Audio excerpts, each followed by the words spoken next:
game companies are always in pursuit of visual perfection. Us players consume games without considering how much painstaking labor was put into them. How many hours did one developer spend on refining the shading around the blades of grass or the wrinkle creases in the corner of a wicked grin? I will admit, I'm no expert on the technical aspects of game design, but I'd like to understand the process that makes modern-day games appear so unearthly.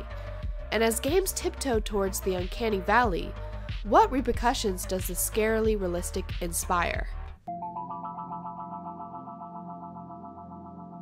CGI in video games and cinema would not be where it is today if it weren't for motion capture.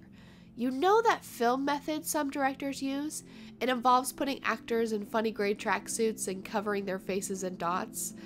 This process is used to make characters look more realistic, as it relies on the expressions of real actors.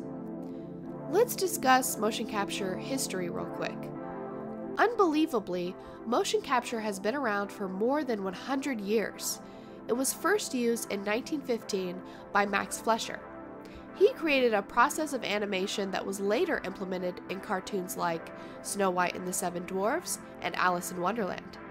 It involved standing at a glass-top desk and tracing over a projected live-action film frame by frame, copying actors' or animals' actions directly into a hand-drawn world. Over the decades, motion capture slowly but surely progressed. By the 1980s, a motion capture camera was the size of a refrigerator. Using motion capture was incredibly expensive and therefore used very sparingly. In the late 90s, The Mummy and the Star Wars prequels used motion capture to create unique CGI effects. Although these films arguably haven't aged well, they were the forerunners to a very famous example of motion capture, The Lord of the Rings. The Two Towers was the first film to use real-time, full-on performance capture. Instead of shooting the motion capture actor separately in a studio, the actor could interact with others in their gray tracksuit. I should also give an honorable mention to Avatar. Avatar was another fantastic use of motion capture and a truly revolutionary piece of work. So how does this tie back to video games? The process of motion capture, refined by cinema, has been utilized in gaming to make characters look more realistic and lifelike than previously possible. One of the first examples of motion capture I experienced in a game was Heavy Rain. Heavy Rain's director David Cage and his company Quantic Dream create a unique game engine for every title they release.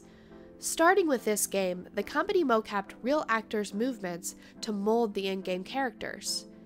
Heavy Rain was shot entirely in body motion capture, with facial movements and voices shot separately.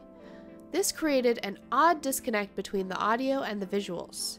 However, in Beyond Two Souls and Detroit Become Human, they were able to record body, face, and voice simultaneously. David Cage commented on this new technology used in Detroit Become Human, saying, "We have developed a muscle simulation system, a wrinkle simulation, a shot-by-shot lighting rig to have soft and detailed shadows, real-time translucency, like how your ears become red when there is a light behind you." Using a real actor gives a video game character remarkably lifelike movement and expression. It allows a character to express all the subtle nuances that convey emotion. This subtlety is difficult to mimic in a hand-drawn, completely fabricated character. More importantly, this technology gives actors the power to showcase their talent in a digital space. Notice how just the slight tensing of muscles in the forehead and around the lips can convey so much emotion. What are they gonna do to me? They're gonna destroy me, aren't they? No. I think they just want to understand. They know your master abused you. It wasn't your fault.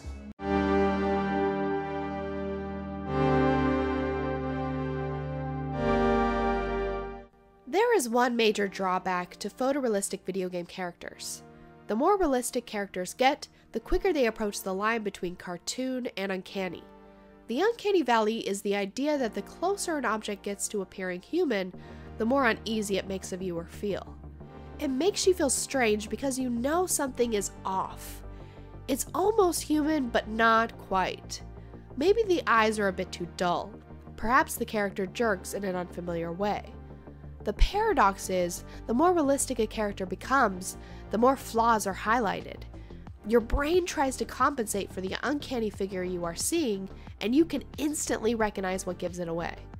Watch this new trailer for the Unreal Engine, and the uncanny becomes painfully clear. Although this figure is unmistakably realistic, the movement is off. To fight the effects of the Uncanny Valley, a character must be realistic, but not too realistic. I believe the solution to this problem may be simple. Researchers such as David Hansen minimalized this uncanny effect by adding cartoonish features to characters that appeared to be in the valley. In other words, if a character becomes uncanny, make the character seem less lifelike instead of more lifelike. Seeing a cartoonish character is sometimes more visually pleasant than a frighteningly realistic one.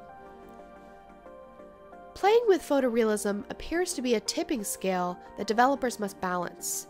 In order to give a character the ideal appearance, you have to sprinkle in just the right amount of cartoon fantasy and realism. Make a character look real, but not too real.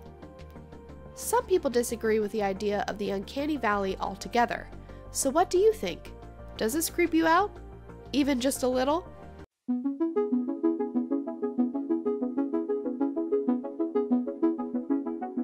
There are many elements beside facial animation that make a game appear more realistic. Sound is also crucial. I find the process of sound design incredibly fascinating. Sound designers have to imagine all of the complex sounds that make a world seem more real. The real world is noisy. If a video game is in a city, developers have to capture the noise of several kinds of cars, public transportation, noisy chatter, and music from shops. Over here! No, you weirded me out, man.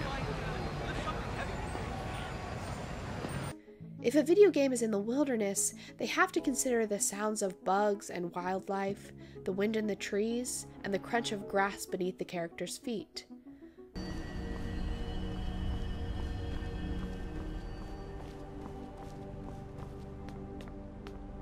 The more detail that goes into the sound design, the more realistic a game feels.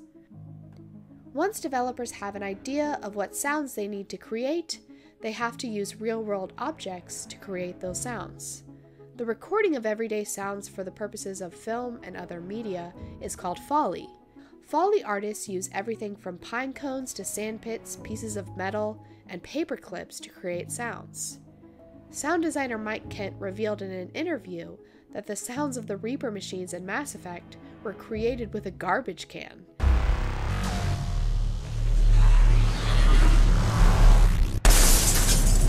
On the same note, Foley artists at Warner Bros. Revealed that they walk on sand and bags of cornstarch to create the sounds of walking on snow.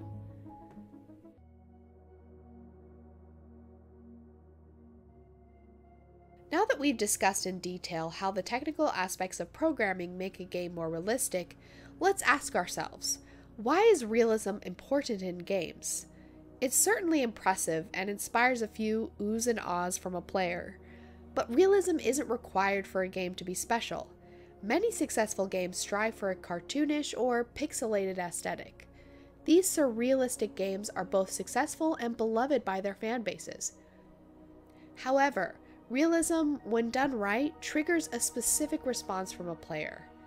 A realistic game has the power of manipulating a player's senses in a very guttural, tangible way. Take, for example, war games. Call of Duty and Battlefield games encapsulate the chaos of war. The player's senses are overwhelmed with the sounds of magazines emptying and cracking, and grenades and rocket launchers screaming. Their vision blurs with dust and blood and gunfire. Why do they keep making these games so terrifyingly realistic? If you want to know the answer to that question, ask yourself, how does playing these games make you feel? It makes you feel anxious and tense. It makes you feel overwhelmed. And you love it. My love's arbor, darling, can't hide from me.